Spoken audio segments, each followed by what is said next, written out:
By now, you've probably heard my magic wand story. It's a brand that's been part of my personal journey for more than 20 years.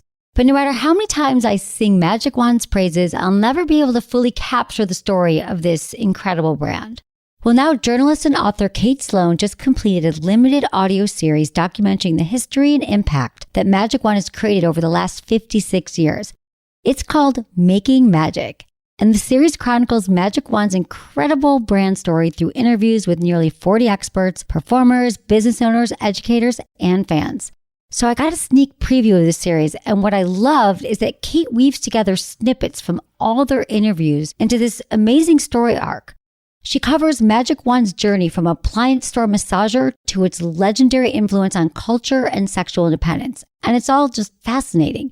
The first episodes of Making Magic are available now at makingmagicseries.com or on all popular podcast platforms. Just search for Making Magic or visit makingmagicseries.com today.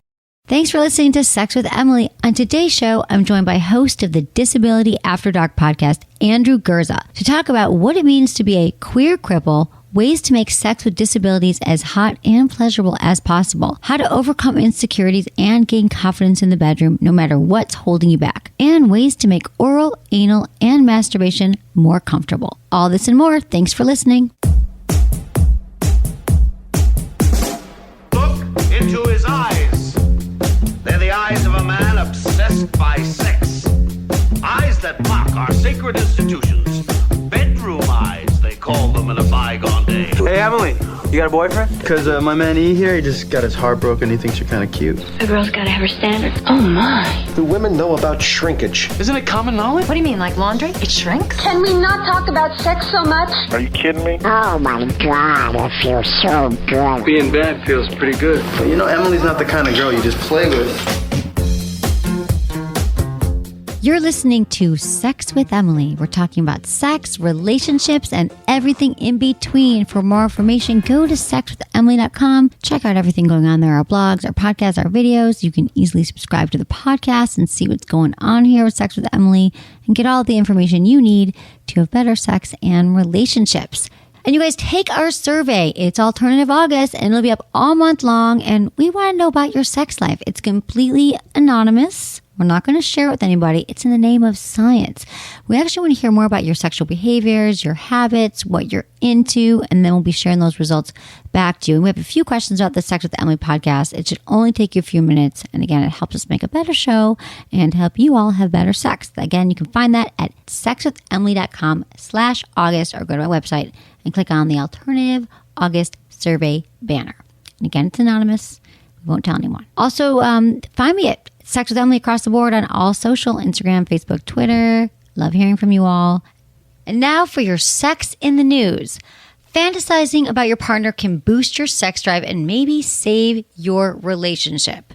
Having fantasies, totally healthy part of having a healthy sex life and also sharing them with your partner. But this new study adds a little bit more to that. So having sexual fantasies might just be the key to having a healthy and fulfilling relationship. So according to the study, what fantasies can do to your relationship, the effect of sexual fantasies and couple interactions, this is what they found out.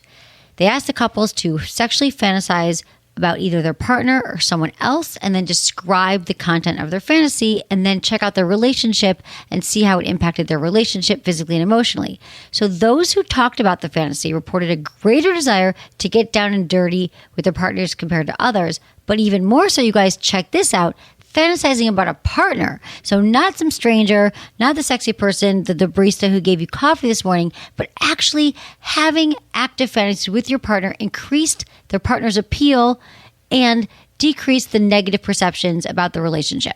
So the scientists conclude the fantasies can help us to invest in our relationships even more, which I think this totally makes sense. The more you fantasize your partner, the more satisfied you're going to feel. The more satisfied you are, the more likely you are to talk about your fantasies. And who knows, once you talk about it, I think it'll be a lot easier to live out those fantasies with your partner. So why not just plug in your partner to whatever you've been wanting? So for example, let's say you've been wanting to have your partner answer the door naked. I'm going to give you an example here. So let's say you're with a woman. You're like, honey, babe, I want to come home and have you naked and laying on the bed with all your sex toys. And let's say, I don't think you'd start with that. So maybe you'd say, I'd love to come home and see you answer the door like in a bra and underwear. Right? Because maybe you've never talked to your partner about being naked when they come home. So I think with fantasies, we have to also practice and not just saying like, babe, I had a threesome and your face was in it. Maybe like, have you ever thought about having sex with someone else? So I feel like you got to eat. What I'm saying is you got to ease into these fantasies. So rather than saying the whole elaborate scenario can kind of trip your partner up, what I like about this, you can just say, I had a fantasy about you and here's how we could play out. So see what they say. Like, yeah, that'd be really hot. I'll wear that new lingerie you said. And then you could add on like, and if your sex toys were there, that would be great. Because I think if it's a new thing and you've never talked about fantasies with your partner, you want to make sure that it's accessible and something that they would be into. And also, you guys, if you're at the point in your relationship where things have gotten a little stale or you're just like, oh, I'm not really attracted to my partner anymore, if you plug them into these fantasies, you're going to be surprised to see that, oh, wow, maybe I really am attracted to them. I got to bring it back. Because if you were really attracted to them in the beginning, it can come back again, I promise. So this is another great tool that you can use to kind of look at your partner in a different light that maybe you haven't seen them in before and kind of bring that and infuse that life back into the relationship. I think these are all great tips for you that if you're thinking about it now, you should probably just do it today. Do it this weekend. Don't wait on it. Improve your relationship, have better sex, and get turned on by your partner again. It can totally happen. It's possible. Feel good about this.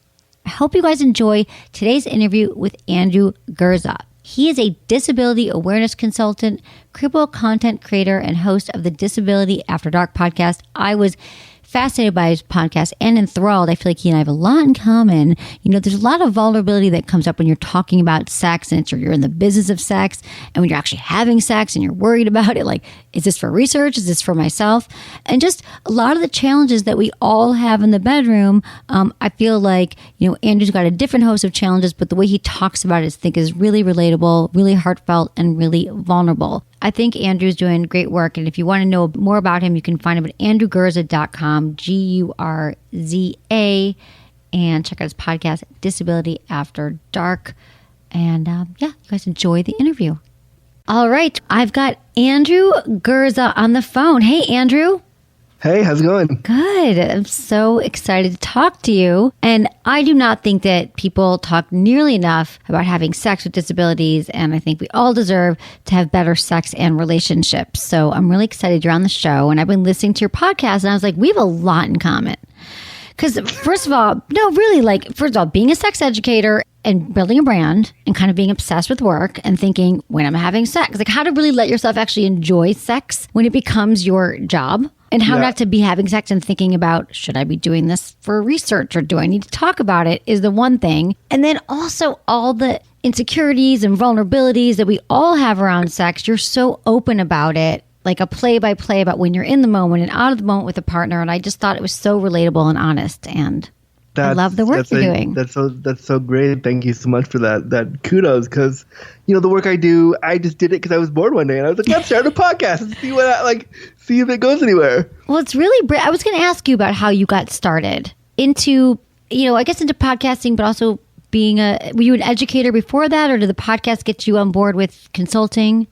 No, I mean, it all kind of just started, and the origin story of this was I was a little bit depressed. I was going through a bit of a depression, and I was done in school, and I had studied law and disability for years. I did a master's in that, and I was going to go to school for that, to create change around disability that way. But in the back of my mind, I was like, I'm queer, and I'm disabled, and I want to really talk about this stuff more openly. But people told me, it's not a job. You can't do that. You won't be able to sustain yourself. It's not worth it. Do something that is quote unquote a real job. And one day I just was like, you know what? I'm gonna make some business cards, call myself a disability consultant, having no idea what that meant, and just see what happened. And then it snowballed from there. Wow, good how many years ago was that? That was about 6.5 years ago. Okay. Congratulations, because it seems like you're doing well. And I think that's a great lesson that I think that I talk to a lot of entrepreneurs now. People are starting business and they think everything has to be perfect, perfectly lined up. I have to have the website and the branding. And no, you just did it. You got cards and you went out there and you believed in yourself. Yeah, it does go through periods of ebb and flow where like you think, oh, I can't do this today. I don't know if I'm going to be able to. How will I sustain this in a year? Is this how I want to look? How this wants to be in a year? And I think when you're a disabled creator, especially, there's a lot more of that self-doubt because there's so few of us who are doing stuff around, especially around sexuality. We're all talking about it as disabled people, but then there are a handful of us who've decided to take that part of our experience and make it our job. So when there's so few of us doing it, it's like, well, is this brand sustainable? Am I gonna be able to do it in a year or two? So there's so much added pressure because oftentimes you're one of few or you're the first, and then it's like, well, what if I misstep? What if I fuck up? What if I? Right. That never. You said ebbs and flows. You're like, there's some weeks. I'm like, how about some days where you believe in yourself in the morning and then in the afternoon something bad happens? So I get it. It's not easy just printing the card. But I'm saying, I meant that more like you got to just start sometimes. And the fact that you start, it's never easy. So you put it out there. You knew, or you thought to yourself, this is something that really interests me, just having disabilities, but also talking about sex. So what's the response been since you started 6 years ago? Now that you are talking about and being queer, so like all the things. Yeah, my brands have changed and the names of things have changed, and I've changed things around, moved things around. But the response, I think, has been positive because I really, in my work, it's so tied to my personal life that I try not to separate it because people don't want that. The disabled community wants to see somebody telling them the truth or their truth with respect to disability. And I think when we talk to non-disabled community members about sex and disability, they also need the truth. Yeah, absolutely. They need somebody who isn't sugarcoating it. And when we talk about disability, usually what happens is we try to sugarcoat it and make it either super positive or it's a tragedy. It's either one or the other. It's super everything. You'll be fine. You'll overcome, or it's your life is horrible and tragic and you're going to die tomorrow. And so what is the truth then? What's the truth that you most want people to understand then? I think I want people to look at how disability feels. We don't talk about how it feels ever. When we talk about disability, we talk about the really high or the really low moments, but no one's getting in the middle and saying, hey, how does it feel today to be a wheelchair user? How does it feel today to not have access to your body? How does it feel today to want to jerk off but not be able to because you can't touch yourself? How does it feel to, all those things? No one's asking that. And because that's been part of my lived experience, I started asking myself those questions. And then the podcast kind of came about because writing and typing can be taxing on the disabled body sometimes. I type a lot, but I get tired really fast. I have the privilege of speech really well. So I was like, why don't I just get a mic, get some really simple podcasting equipment and see if this thing goes. And it's been 2 years with this podcast and the response has been, really, really good. And people have said to me, this show, I stumble on it. I never thought about this stuff, but now I listen all the time. And it's scary how much people want to learn about this. And before I started doing it, there were no resources. I think for anybody who's thinking of starting a podcast or anything, blog, whatever you're writing, that there's a certain, if it's your truth and you think you have a story to tell, there's going to be someone else often that's going to be able to relate to it. So So what is it like then today? You said you want to talk about what it's like to be in a wheelchair, how it feels today. How does it feel today to you? How is today? Today in 2018 as a wheelchair user who's queer, unfortunately, the way we talk about sex and disability hasn't changed. It's still really, on one of my app profiles right now, my nickname is a Big Dick Crip. That's amazing. Big Dip Crip. Yeah, so I put it up there kind of as a joke. But I have heard you talk about your penis size. So that's not a joke. That's no joke. It's quite. It's three. I didn't see it, people. Unless I don't know if you read it, but yeah. It's to all the queer men out there. It's a nice. Good. It's like good. But still, even in doing stuff like that I have to make jokes about that because otherwise I won't get noticed. If I just said I'm a disabled queer guy and I didn't hypersexualize myself Right. in some way, I wouldn't get noticed in our community, in my queer community. So I often feel the need to overextend that sexuality just so people pay attention to me. So what kind? Yeah, exactly. So it sounds like it's working. What kind of response have you gotten from listeners? The response, Because if no one else is doing this, I'm sure they must be just like, gives them a lot of permission to be sexual and to talk about things as well. Their own It sex does, life. yeah. I mean, I had somebody who tweeted me the other day and said, "Oh, I'm catching up on Disability After Dark," and like, I love how the show makes me feel, and thank you for that. And just, I don't get them very often because I think disabled people, even though they may listen, are afraid to talk about sex, so I don't get it too often. But sometimes I'll get an email just saying I listened to your show and it resonated with me, or I'll get reviews on iTunes that are like, I'm an able-bodied person and I listen to your show and I've learned something new today, and I've learned I understand disability a little bit differently now, or I laughed with you about something, and like that's really empowering because I do my podcast from my house. Like I'm not in a studio. I'm at home. So you don't, when you're doing it, you don't think that it's going like across the world and people are hearing you. So you just kind of do it and say, okay, there it is. And I mean, it's not the biggest podcast in the world and it's not like huge, but it's the fact that it's creating change somewhere is what I have to remember is the most important thing. Keep doing it. Keep sticking with it. So, and I think it is really brave because sex is already such a taboo subject. So how do you think we can better understand queer sex and sex with disabilities? Like, what don't we understand? I think we have to realize that we're ableist, and I think we have to talk about that quite openly. And for anybody who's listening who's like, what's ableism? Yeah, ableism, talk about it, please. Yeah.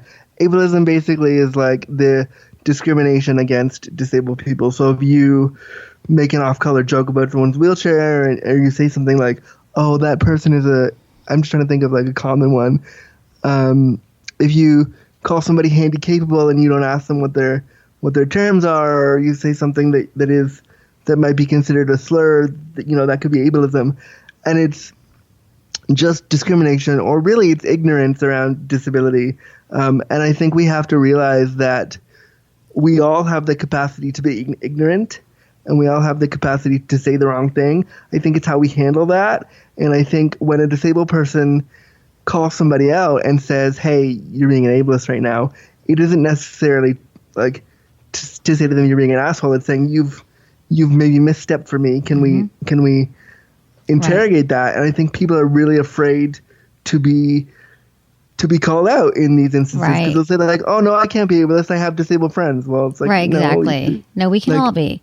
So what do you think are the misconceptions then, just in general, like that you feel like people have made about you or people with disabilities? Like what's like something that's really common? You're like, that again? No one gets that blank. If there's even just one that's really close to your heart. Yeah, I mean, we were talking about my dick earlier, which I love. Do you love that? This is free advertising for you. Okay, just say. It's put up that profile. Yeah, not the picture, but unless you want to. But I'm just saying the big dick crip is amazing. Okay. I'll say it again. But to go back to that, like I have on the profile Big Dick Crip. Everyone's laughing in here. They really love that. Big Dick Crip. You cracked everyone up. Okay. Awesome. That's awesome. So I have it on my profile as Big Dick Crip, and guys will message me and say like, oh, it's so nice to see that your dick still works. Oh. As if first of all, I'm not paralyzed. I don't deal with paralysis, but the assumption that the only way to receive sexual pleasure is through genitalia, especially with men, the way that we fetishize the penis and fetishize the way that body part is tied to masculinity and tied to queerness and tied to all those things is really problematic. And so I've been getting that a lot over the last few days, like, wow, it's really nice to know your dick still works. Like, I'm so happy it does, because if it didn't work, then we couldn't do anything. And I just think, well, I have friends who deal with paralysis, and their penis may sometimes doesn't work the way they want it to, and that's really not fair. They still deserve and can achieve pleasure in ways that exactly. They can achieve pleasure in other ways, right? If they don't, I was going to ask, because I remember studying this in grad school for my sex grad school. And I remember talking about people with disabilities. And there was a guy who was paralyzed, but he got pleasure from his ear. Like he learned after being, his ear could give him orgasms. Like, yeah, I heard about that guy. Yeah. It was only one guy. I thought it was like I've heard that. You know, but I think it's true because you learn to associate orgasm with any part. You can start to transfer pleasure receptors in other areas. And tell me about your disability, just so you're in a wheelchair. Yeah, I'm a wheelchair user. And I have cerebral palsy, which means that I had brain damage at birth, and I came out 3 months early. So I was like, fuck this 9-month thing. I'm coming out at 6. And so I came out at 6 months. I was premature. I was blue all over. Like they basically rubbed me my last rites on my birthday when I was born. And I then was like, fuck it, I'm staying. I have stuff to do. And so my disability means I'm a wheelchair user. I can't walk. I don't have paralysis. So I can feel everything, but I'm unable to walk. So people assume that because I'm a wheelchair user, that means that I just must not be able to walk. And so for me, it just means that I need help with all my daily activities, like getting up, getting in my chair, getting dressed, going to the bathroom, all those things I have help for. And it's just something that you incorporate into your life every day. Yeah. I liked hearing the story about your attendant, how you were, I just love the story when you described you were having, I think it was your last podcast. I think it was the most recent one about the one that, maybe it wasn't, maybe it was from May. It was either May or your last one. But you were having sex with someone, you talked about your attendant coming over and how you were like, I'm having sex. They even put your attendant, right? Is that what you? Yeah. And you're like, I'm getting ready, I'm having sex. And like, just so like they knew too that you were having sex, like that you're preparing for a date, but they come over every day and take care of you. You're like, this is what's happening.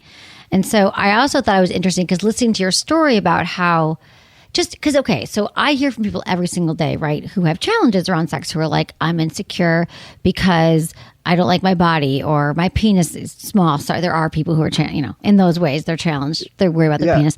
But there's people who are, I'm just teasing you, but there's people, right? We all have these things in our head, and that you were like one moment in it and then the other moment you're like excited. And then you're like, oh, I'm being able-bodied. Like in ourselves, I feel like a lot of us are our own worst critics. In fact, we have like a mind jail that goes on. And I could just so relate to that and hear my listeners going, yeah, like we all have these things in the moment where we're trying to have great sex, then we take ourselves out of the moment, and then you'd go back into the moment. And I just was listening. I'm like, to hear your connection and describing how you love the way he kissed your ear and how that made you feel. I just thought you got to keep putting yourself back into it. So what are your tools then for being more confident when you're actually having sex? Is there anything that you can talk about? That's a tough one because I don't think that I am confident when I have sex. I'm a nervous wreck. I'm maybe acting confident for the person to make them comfortable, but inside I'm like, oh fuck, well what about this, and what about the next move, and what about this position, and how do I ask for this? And so inside I'm not confident. I'm having all the ableist fears that I'm not letting on because I don't want the other person to fear the disability. But I think you gain confidence by owning that you aren't confident. And so in a lot of my work, when I started working, I was initially like, oh yeah, I'm really confident, I'm the sexiest disabled guy, and that's how I started talking about my stuff. But now I'm like, oh no, I'm fucked up just like you, and I have insecurities about ABC, and I'm starting to be more open about my insecurities and how my disability interplays with them, and being really honest about that breeds a sense of relief because I don't have to hide that anymore. Right. It is. I absolutely agree with you that we are, even being a sex educator, I'm not perfect. It's not like I do everything right. Every time I have sex, it's just like, oh, it's amazing. Or even throughout my life, like the truth is the more vulnerable you are, the more open you are, people realize, we don't have to all walk around pretending that we're perfect all the time. We don't have insecurities and anxiety.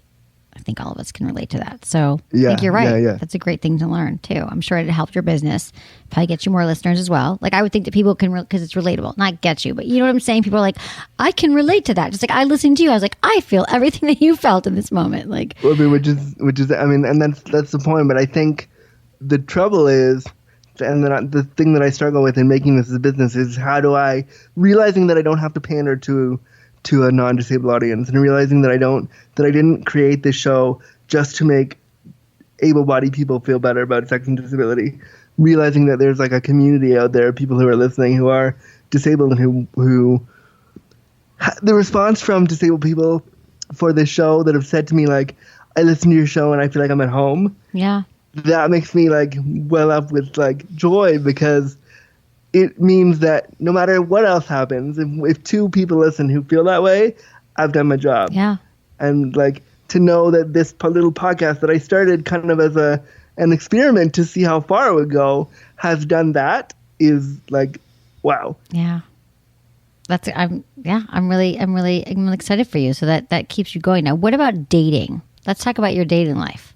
What do you think people want to know when they're dating? So what do people need to know when they're dating someone with a disability?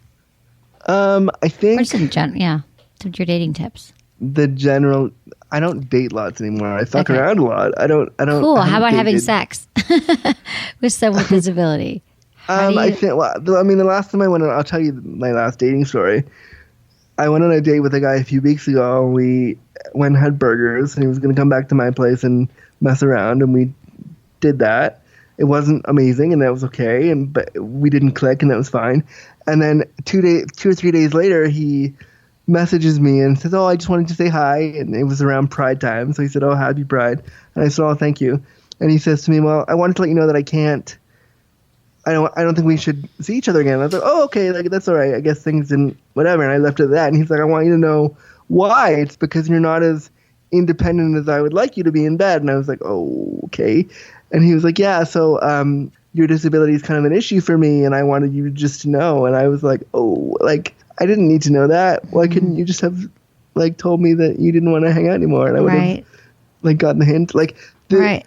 So I mean, it was too much then for you. So how did you meet him? So was he not disabled? He was able-bodied. Able-bodied. Yeah, and we just met on an app, and then we just started chatting, and the chat was fine, and we had cleared the fact that I was disabled. He knew. There was no like, I didn't hide it. I didn't pretend it wasn't happening. I'm very, very upfront. Right. Like, and so he knew all that, and it seemed okay. But then what I was surprised by and kind of upset by was, why would you send somebody a text afterwards saying like, right, here's all the reasons I can't see you again, and they're all based around the fact that you're disabled. Right. Yeah, like, that's hurtful. And he probably thought, well, I'm not going to ghost. I'm going to say the right thing, but really, maybe it'd be better just to say thanks for. I mean, whatever. Yeah, you could have just said thanks for coming out, and I don't think it didn't work for me, and like that's a lot less painful than me. Like, and I think why it's so upsetting is because disabled people hear this stuff all the time. We're constantly inundated with able-bodied people's questions about our sexuality and the way that our bodies work. And the very first question they want to know is how do you fuck? How do you have sex? How is the only question we're kind of stuck on. And I wish people would ask us, how does it feel to be a sexually active disabled person? How does it feel to own your sexuality? How does it feel to have agency in the decision to fuck? Or how does it feel to not have access to your body? I wish people would really start asking that stuff, because that's where sexuality and disability lives and how it feels, because no one else is talking about that. And I agree. Yeah. Well, I want to know then. Can you tell me how it feels to have sex as a disabled person? It's a complicated thing, because I love sex. I love being sexual with somebody, and I don't get that chance to do it very often. I talk about sex a lot. I write about sex. I podcast about sex. But actually having sex, I don't get to have it, which is why my last podcast episode, I did a whole episode about how good the sex was, because I very rarely get to have good sex. What made it so good? What made it so good? Just because I knew this partner a little bit. We knew each other. He knew what my needs were, and there was no need to. I didn't have to like spend 25 minutes explaining to him what to do. Right. We just kind of fell into each other, and that was nice. And I got to let go and relax a little bit. And usually, because I don't have regular partners that I mess around with, because people are afraid to engage with disability, usually if you're with a new partner, you have to walk them through and hold their hand and make sure they're comfortable. Right. And it's a lot of work. Yeah, there's a lot of pre-work, like beforehand. And so this was just a nice experience I had that had none of the fear. I could just let go and enjoy, and I hadn't felt that way in a long time around my sex, so I just wanted to share it with the world, because people need to know that the positive sex stories around disability do happen. they're rare, but they're there, and I just hope people should know about them. I think it's great. And you also ask your listeners to submit some of their great sex stories as well, right? Yeah, I've started doing just to get more listenership and to keep the show going and to keep myself interested. Whatever reason, right? But it's interesting, to hear other people's actual stories. It's inspiring. And for people who are listening to your show and it's like, yeah, I'm not having sex that often either, but you know what? If I do or when I do, it's going to give them the inspiration. Yeah. To keep and I mean, I did one. We did one a few months ago. We did one a few months ago when I first started doing the minisodes, where I asked people to write in their funny sex stories, right. and I would read them back. And I got some that I was like, oh my goodness, that's hilarious. And I just think to know that the community submitted stuff like that and wanted me to read it out loud and talk about it on the air was like, okay, people are clamoring for this. They want to prove to the world that they can be sexual too. And these stories were really funny, partially because you can only tell those stories if you're disabled. And so I was howling with laughter through half that episode because I was like, only a disabled person would have this happen to them.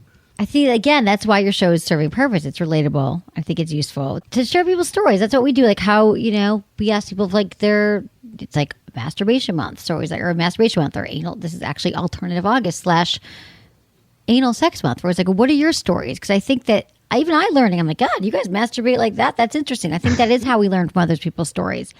Okay, so Andrew, do you want to help me answer some emails for my listeners? Sure, I do. Yes, I would love that. It. Okay, cool. Well, first, let me take a quick break. We're going to give a shout out to our sponsors. Thanks, everyone, for supporting the show, and we'll be right back.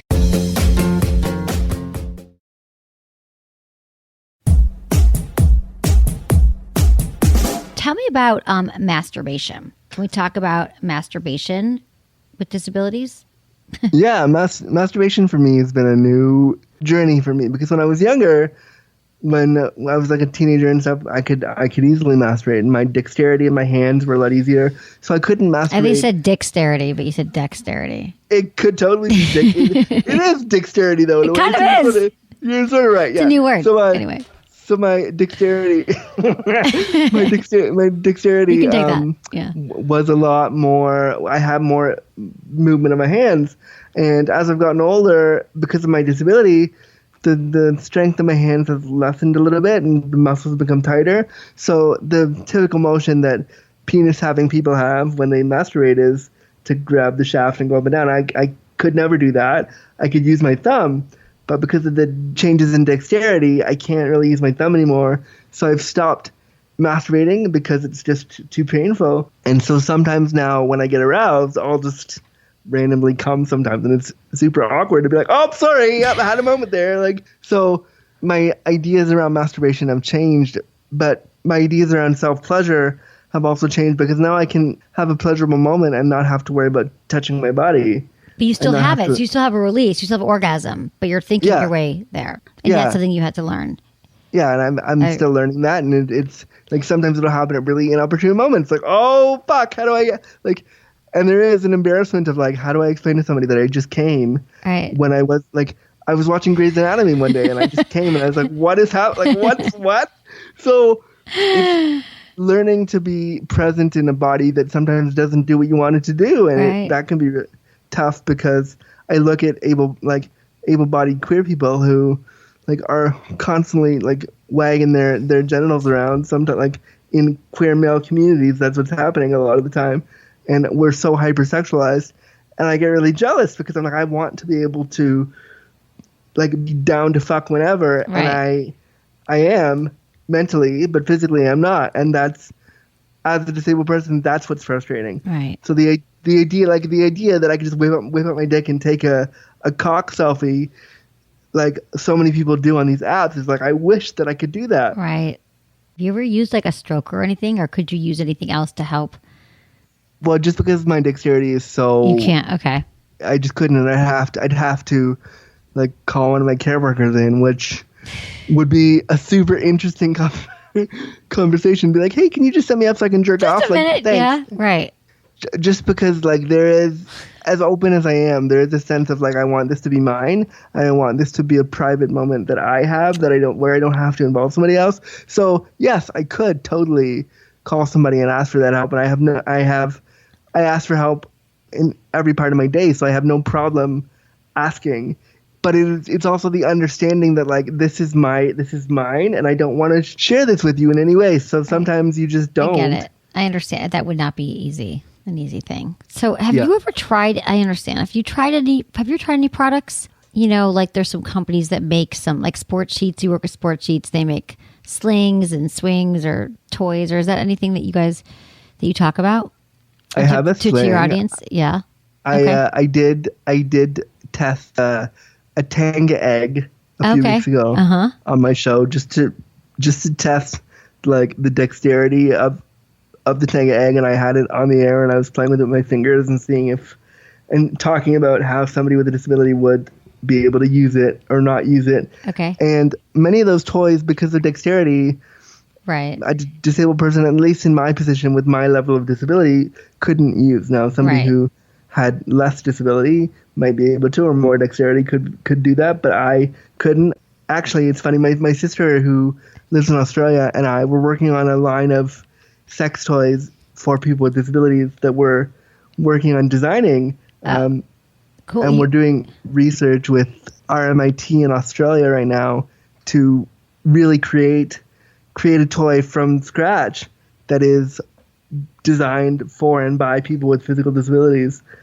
That's amazing. I think you need it. How would you what's the toy like? Can you tell me anything about it so far for men, for women, for everyone? I mean, there is no toy. We don't have anything yet. We're just doing the research right now, and actually we're looking for funding to do the research because we want to do it properly, and just slapping a strap on a dildo and then calling it an accessible toy isn't good enough. We wanted to go to disabled people and say, like, what are your needs?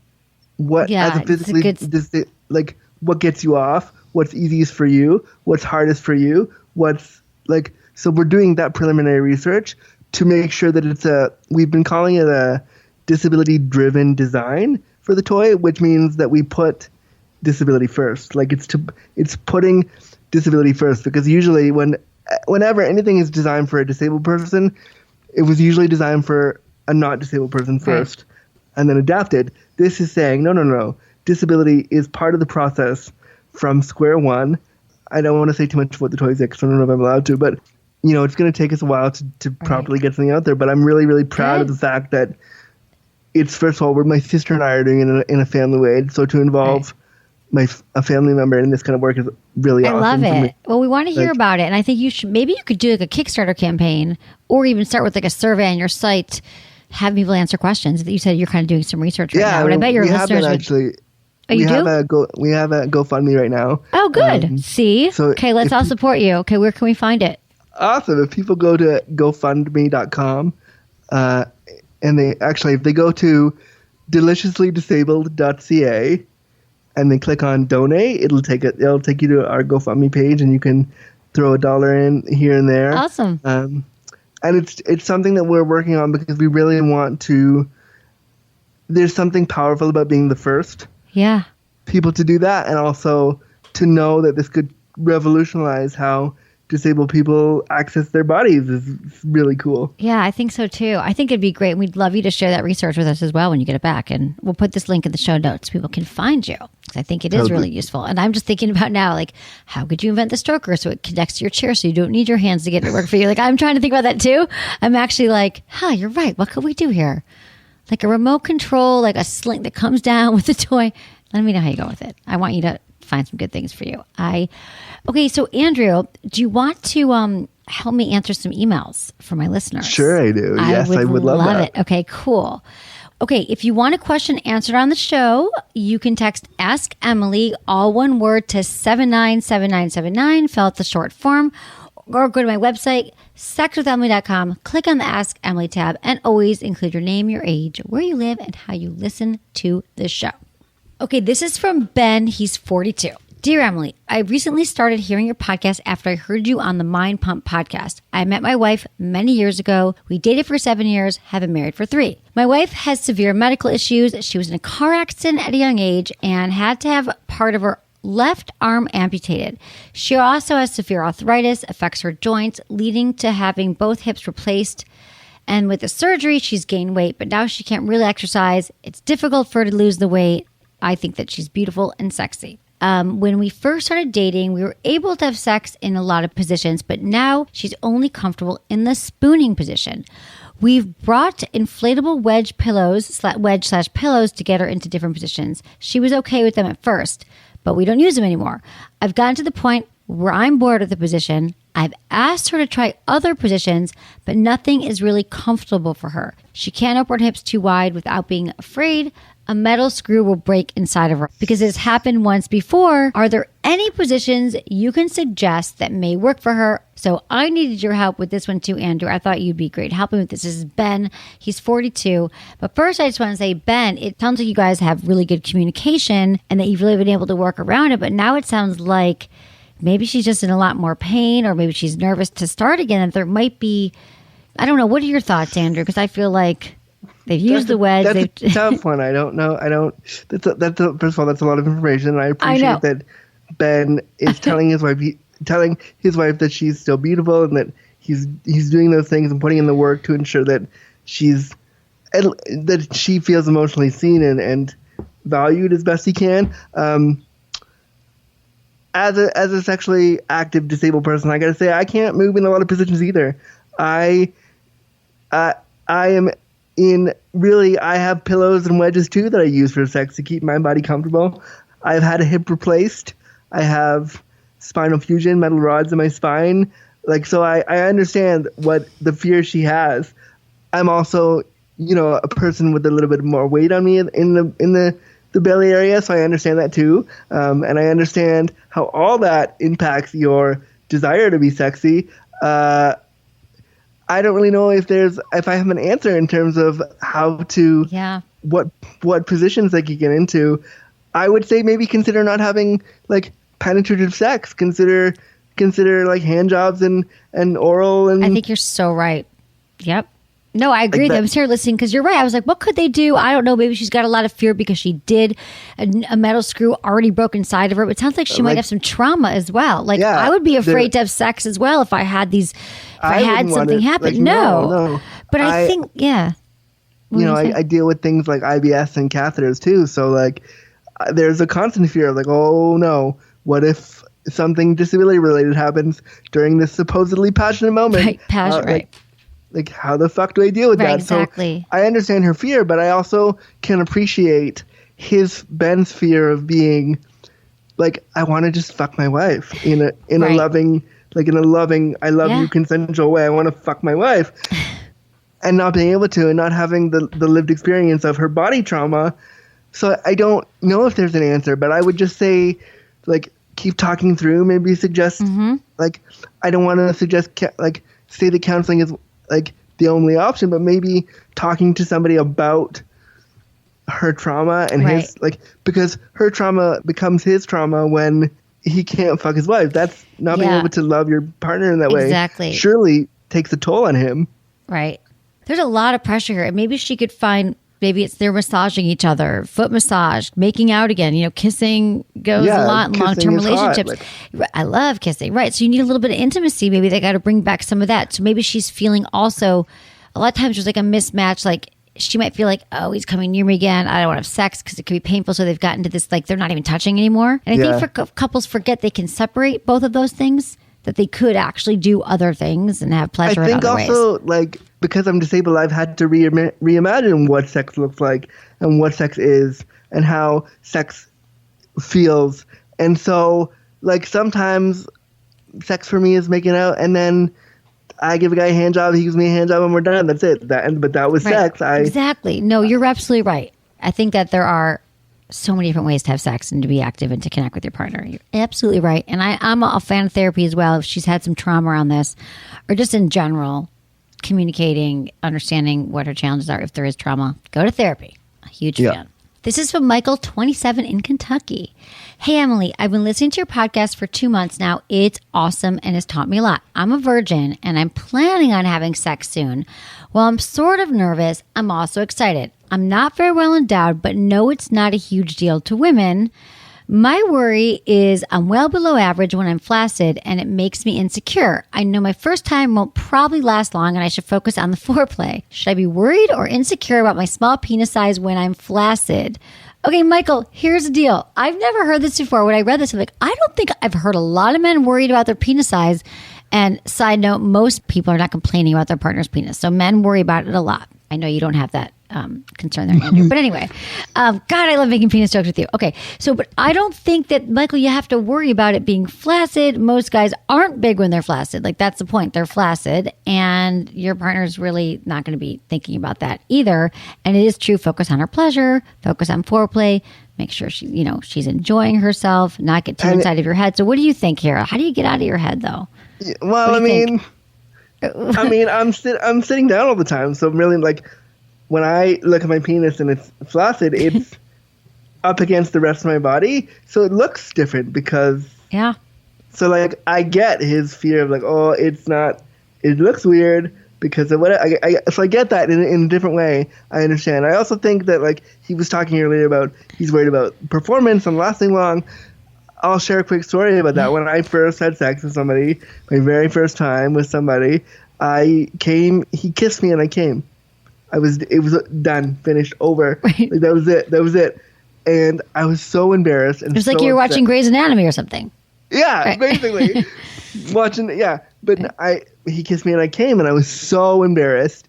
But then we did it again and I had more stamina and it was fine. Yeah. But I think even with partners now, there are moments where we'll have sex and neither of us will come. And we'll still have the experience. We'll still do the actions. I think the emphasis that we put on the money shot and coming from porn and from popular media and the way it's talked about is really damaging. And for me as a disabled person, like, for a long time, all I wanted to do was I got to make sure they come. I got to make sure that I make them come, because then as a disabled person, I will have done my job. Like, I will have made a difference. And if I make them come, I'm good in bed and then it's okay. All that stuff is in your head. If you're enjoying yourself, no matter what happens, and you make sure that your partner is also consensually enjoying themselves, then it doesn't matter if fluids are exchanged. It doesn't matter if you come at all. If you're having a good time, then that's all it should be about. That's great. You're so true. How do you get outside your head, though? That's what we talk about so much on the show, is that just, even if you got to keep bringing yourself back to the moment, I think that a lot of us sit and we worry so much in the bedroom. How did you realize that, like, it wasn't all about your partner's pleasure and your own? Like, how did you take that back? Because I think it's actually more of a women in heterosexual relationships, we're so much about pleasing men. And I'm constantly telling women, and I'm not saying men aren't like this also, but for typical that we were raised that way. Like, we were raised that it was about our partner's pleasure and not our own. So how did you finally take that back? Some days they do and some days they don't. It's really not something that it's never something you know. Sexuality is not something it changes overnight. There are moments where it's all about their pleasure, and there are moments where I've texted partners and said, like, all I want to do in this time together is make you come. And they'll say, no, whatever happens, I'll say, no, I want to make you come. I want to, please let me at least try. So I don't think I've taken anything back. I think that because of my disability, I have been forced to find other ways to enjoy myself. And I think sometimes it's much more about intimacy. So if I can be with a partner and they can just hold me for an hour and nothing happens, that's sometimes more powerful and beneficial to me than, oh my God, we had all the sex and I sucked all the dick, and that's great. But sometimes I agree. Sometimes you just want to cuddle. You want to hang. That's intimacy. I agree with you. It does switch in the moment. Like, we might think, I'm going to go into this and I'm going to take my orgasm. But then you're in the moment with someone. You're like, you know what? Not this time. But the fact that you just have that consciousness around it, that we all deserve our own orgasms. We all are responsible for it. And we have to take it instead of just give. We have to think about that we all have pleasure. So I think that's just important. Even if in the moment you might kind of say, not this time, you still know that in your heart that we all are responsible for it. And I mean, maybe it's an emotional orgasm. And by that, I mean, like, maybe it's not, maybe you didn't come everywhere and, like, spray your seed across the world. Maybe it's like it felt really good and you feel fulfilled, and now you were with somebody and shared a moment. That's still sex too. Like, that's still intimacy. Yeah. Okay. So wait, real thing, Michael, let me just tell you that I don't think this is stuff that you have to worry about. And, if you try not to get so in your head about when you're actually having sex, and if you are really worried, I just think slow things down. My best advice for people who are never had sex before or starting out: slow down. Go 5 times slower than you think. I think that we get so nervous in the moment and we think, oh my God, this is the night. We have to make everything perfect and take out our clothes, rush through it. I think if you feel that happening, slow down. It's okay to stop and kiss. Kissing can be the whole event. That's fine too. So I wouldn't trip on this, Michael. You're going to be fine. We're going to do one more email. You cool with that? Yep. You with me? Okay, this is from Josh, 53 in Maryland. Dear Emily, I'm a bisexual, hetero-romantic man who is married and monogamous with my wife for 28 years. She knows I'm bisexual. I've always wanted to have a physical relationship with another man, a buddy to grab a beer with, watch the ball game, and get each other off. I've been talking to a similar guy on social media and would really love to get to know him in person. Since I don't have romantic inclinations towards men, I think he and I would be friends, and like I am with my other friends, we just help each other orgasm occasionally. Am I being selfish, and is there any proper way I can discuss this subject with my wife without her feeling like I'm asking for permission to cheat on her? Okay, Josh, I read this and I'm like, okay, you've been together for 28 years, and I'm thinking she already knows you're bisexual, or you've been, bisexual in the past. I feel like you got to be honest with her, just like you were in this email. Be honest with her. Let her know. Explain it exactly how you explained it to me. Email that you don't have romantic tendencies, that you really just want to get off, and then to hear what she has to say about it. And if she gives you her blessing, or you guys hash it out some more. First of all, really listen to her answer. I think we forget sometimes when we have a conversation with our partner, it's really just more of a monologue and not dialogue. So this is something big you might be talking to her about, Josh. If you've never brought up, listen to what she says. And if she says it's cool and it doesn't bother her, or maybe she needs some modifications on it, then move forward. But I think you pretty spelled it out. And I think after 28 years, you guys probably have those skills to talk about it. What do you think? Yeah, I think the way that Josh laid it out in that email was so... I just love how I was giggling because I was like, it's so matter of fact. Oh, I'm going to have... And it was so it was cute because it was so, in the queer community, we call that mask for mask. We call that it's super bro-y. We're going to have a beer, then we're going to get each other I know, it was so bro-y. Have a beer, flip on the game, and jerk each other off. That's pretty much every queer man's fantasy, right? There it is, right there. Right.